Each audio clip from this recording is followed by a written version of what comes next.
Welcome to Rebuilding Rob, the podcast, the show that is dedicated to the relentless pursuit of building a more perfect man. I am your host, your favorite blogger turned podcaster. My name is Rob.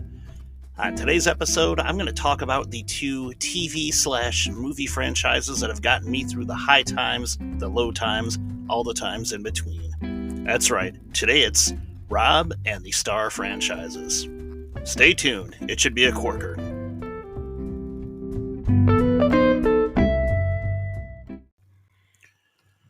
Alright, so for those of you who are not familiar with the show, or maybe you just don't remember how it works, here's how it goes. Most of my episodes are based off of posts that I do to my blog on WordPress, which you can find at rebuildingrob.com.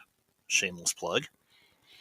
And in most cases, I'm here to just kind of expand upon them. Once in a while, I'll do an episode about something that's just really grinding my gears, and I'll just go off on it.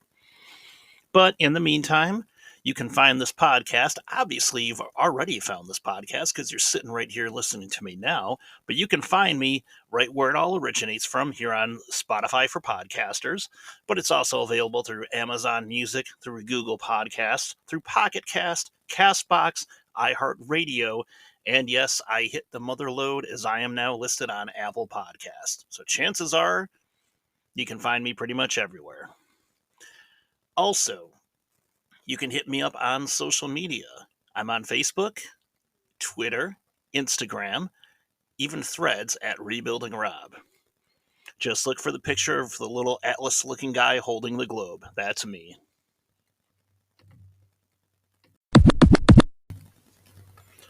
I was 3 years old when the original Star Wars was released in 1977. So I can safely say that even though I was alive for a little bit, I have no real recollection of what life was like before Star Wars. And like so many countless millions of other people, I was absolutely mesmerized the first time I saw that movie. I don't even remember the first time I saw it, but I knew I loved it because I kept going back to it. One of the things that I really gleaned from Star Wars as a young kid was a love of space and space exploration. In fact, seeing the original Star Wars is what led me to wanting to become an astronaut. And no, I knew I wasn't going to become a Jedi. I knew I wasn't going to meet a Wookiee, and I wasn't going to go blow up the Death Star or anything like that. But I was just fascinated by the idea of outer space, other planets, life on other planets, and just exploring. And to this day, I still think the original Star Wars is my favorite. And yes, to you youngins out there, it was simply called Star Wars. It wasn't Episode 4, and it damn sure wasn't A New Hope. In fact, those two little subtitles were only added to the movie on later theatrical releases, but I digress. I loved the special effects to the movie, I loved the story, and I loved the characters. And one thing I'm going to say, strictly more of a film critique sense, is I don't think we give nearly enough credit to Mark Hamill, Harrison Ford, and Carrie Fisher for the chemistry the three actors had together and really bringing those characters to life. I remember The Empire Strikes Back coming out in 1980, and the unbearably long wait we had between The Empire Strikes Back and Return of the Jedi. We didn't know what was going to happen. We had our favorite heroes left at their absolute lowest point at the end of Act 2. Darth Vader told Luke Skywalker he was his father. Was he? Wasn't he? We don't know. We didn't have social media back then, so we couldn't even speculate on it. And what the hell was Carbon Freeze anyway? Was Han Solo dead? Was he alive? It didn't look good either way, as he was being taken away. And eventually, Return of the Jedi came out. I was 9 at this point. And I like Return of the Jedi well enough, but I think there's a part of me that kind of avoids that movie, the same way that I avoid watching Return of the King, because I know that it's the end of the story. It's act 3 of a 3-act play, and I just don't like to think of it as ending.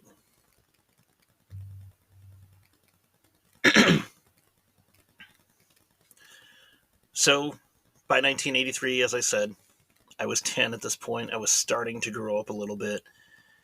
The franchise was basically going kind of dormant beyond, a couple Saturday morning cartoons and a couple of ill-fated TV movies of the week. And it wasn't until really 1997 when they were getting ready to re-release these special editions of the original movies that my fandom really got jump-started again in earnest. Yeah, there had been a couple of novels that came out in the early 90s that were really interesting, but I think at that point I knew, even hoping against hope, that, oh, maybe they'll turn these novels into movies. I was kind of just wishful thinking.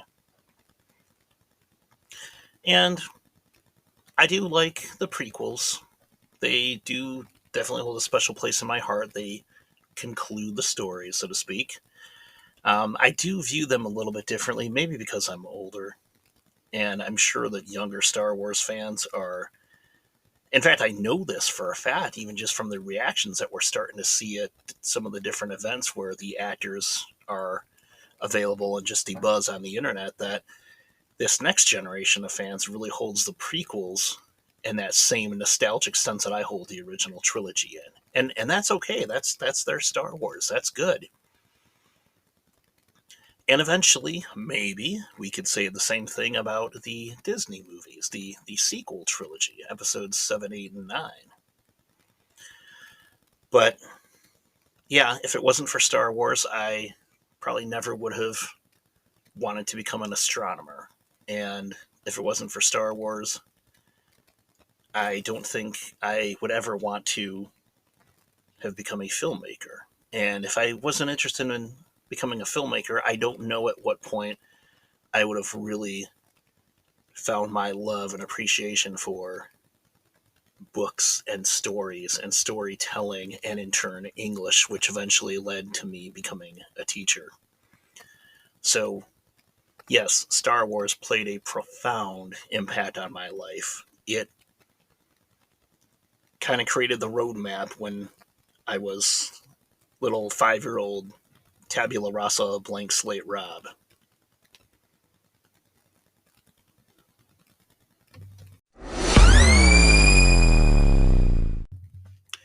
Now, as I had explained earlier, I was more of a Star Wars fan growing up. But the truth is, I don't think that you can live in this country, let alone in pretty much the Western world, and not have at least some vague understanding of the television series that is Star Trek. Seeing it as a kid, I didn't really watch it. Like I said, it was that other Star franchise. Wasn't really familiar with it. I mean, I knew enough about it to know the Starship Enterprise and Captain Kirk and Mr. Spock and Scotty and Sulu. And I mean, that was really about it. I didn't know any of the episodes. I didn't watch the show. I remember going to see Star Trek the Motion Picture in theaters in 1979. I was 5 years old at the time, and for a kid who had already been exposed to Star Wars, seeing not only Star Trek, which is a little bit more cerebral, a little bit more intellectual than Star Wars, but also the fact that Star Trek the Motion Picture, in my opinion, is probably closer to 2001 A Space Odyssey than it is to the original Star Trek series. I fell asleep in the theater when I went to see it. I was 5, but it has taken me decades to finally sit through that movie and watch it. And even at that, I haven't been able to sit through it and stay awake in one continuous sitting. I've had to turn the movie off and on probably about every 45 minutes or so and walk away from it. And concurrently, while, I was into Star Wars, I remember seeing Star Trek 2 in the theaters, skipped Star Trek 3.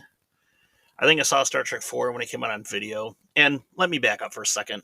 I think the reason I skipped Star Trek 3 was the title said it all, The Search for Spock. We knew that he was going to come back to life. So after Star Trek 4, I think it was the summer, maybe early fall of 1987, I started seeing commercials on TV for a new show called Star Trek The Next Generation. Now, at this point, remember, the last Star Wars movie, Return of the Jedi, had come out in 1983, so aside from a couple of Saturday morning cartoons and a couple of really bad movies of the week starring the Ewoks, Star Wars was pretty much a dead franchise at this point. So I thought to myself, I was in middle school. I wanted to give this new version of Star Trek a chance. I figured, ooh, it's the next generation. It's different, but it's the same. And I thought this could be my Star Trek. This could be my jumping on point for the franchise. And looking back today, I know that those first couple of seasons of the Next Generation really had their flaws, but I kind of look back on those first two seasons kind of nostalgically because I was in middle school at the time, and I was having a very difficult time adapting or evolving to the new social hierarchy because it was so much different than it was in elementary school, let's face it. And so, in a lot of ways, TNG was kind of my escape. It helped me forget about life for a little while. And some of that involved watching Data, the android, kind of fumble through as he was trying to understand humanity. It had to do with Lieutenant Worf, the Klingon, my favorite character on the entire series, and probably my favorite character in the entire franchise, just going around and kicking all kinds of ass and being a Klingon. And another neat thing about Worf being on the show is the fact that on the original Star Trek, Klingons were bad guys, but now we had a Klingon who was a regular on the Enterprise, which was Gene Roddenberry's way of saying sometimes people who are enemies can eventually become our friends. And then several years later, we would see, with the fall of the Soviet Union and Russia, for a time, gradually becoming not necessarily, an ally, but more friendly with the United States, we saw life imitating art, which I always found really interesting.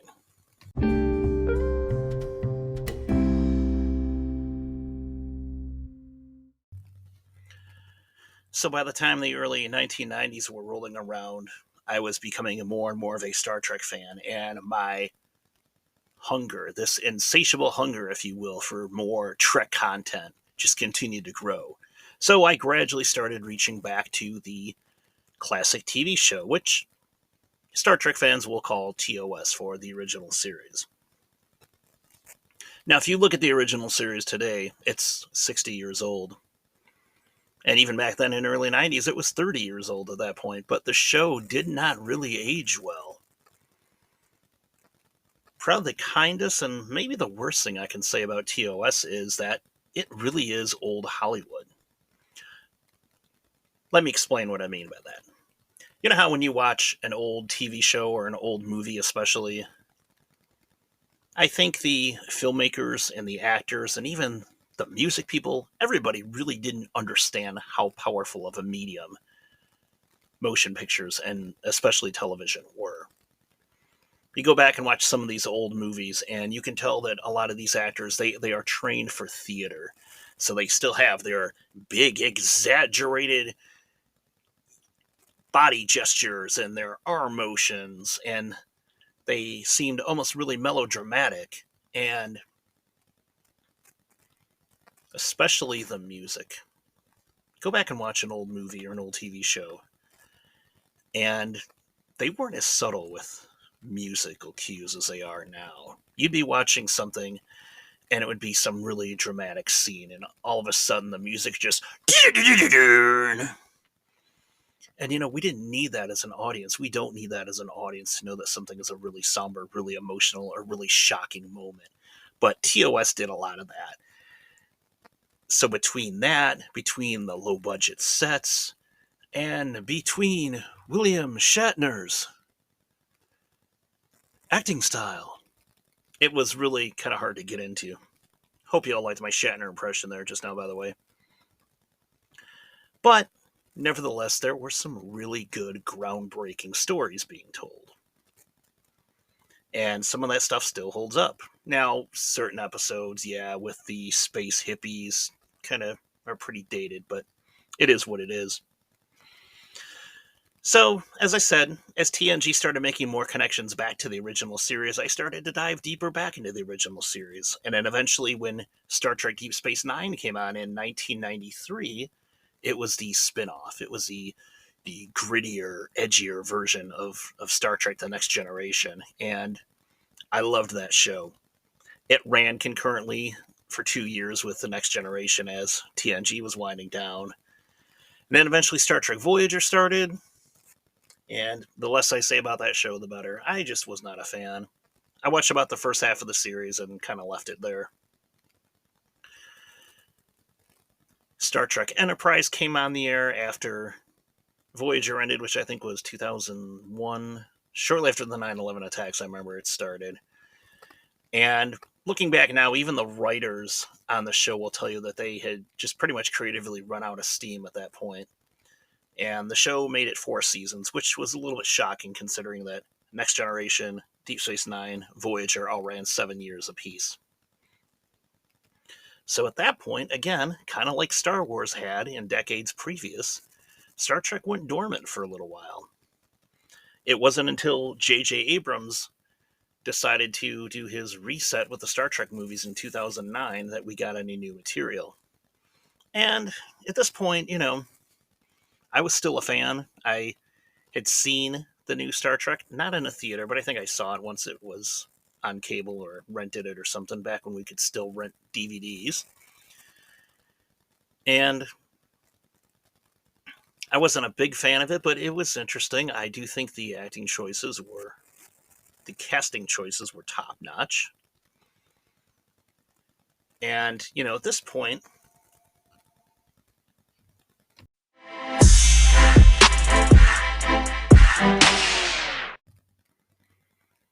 so a lot of my interest in the Star Trek franchise had kind of waned for several years there.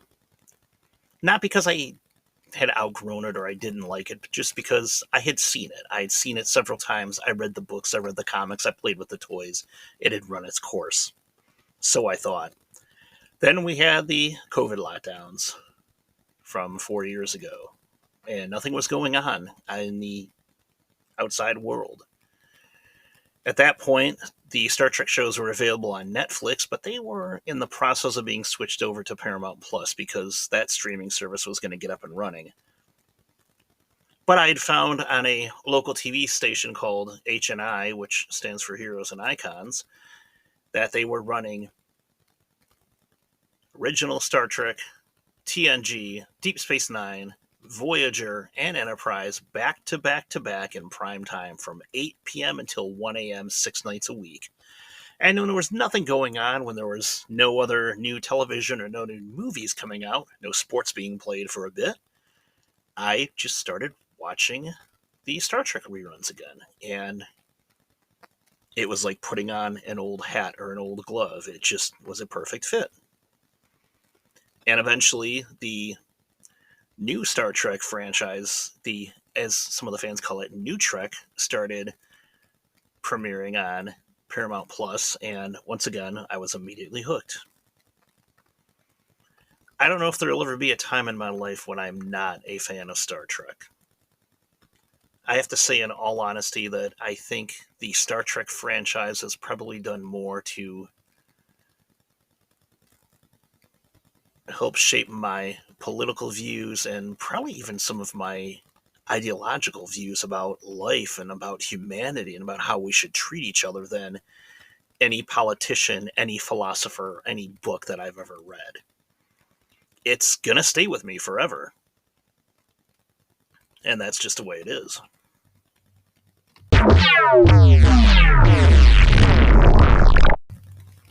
So, yeah, if you're going to ask me what are my go-to TV or movie franchises, right off the top of my head, I'm going to tell you Star Wars and Star Trek right off the bat, any day of the week and twice on Sunday.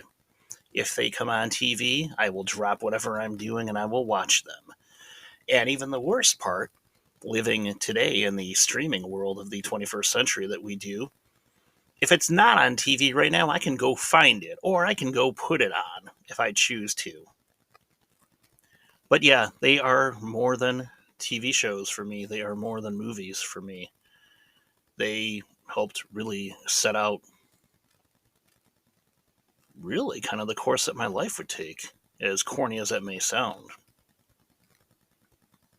But I could go on and on for hours probably about these two shows if I really wanted to. But I think you get the idea.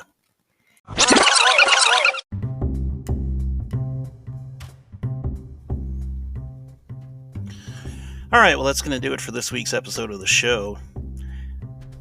Be sure to tune in next week when our topic is to be decided. Ooh, that sounds mysterious. In the meantime, remember you can always reach us at the blog www.rebuildingrob.com. This podcast is also available on Spotify for podcasters, Amazon Music, Google Podcasts, Apple Podcasts, as well as the iHeartRadio app. New episodes appear almost every Wednesday. Just search for us under the title, Rebuilding Rob, the podcast. In the meantime, my name is Rob, and I will look forward to seeing you next week.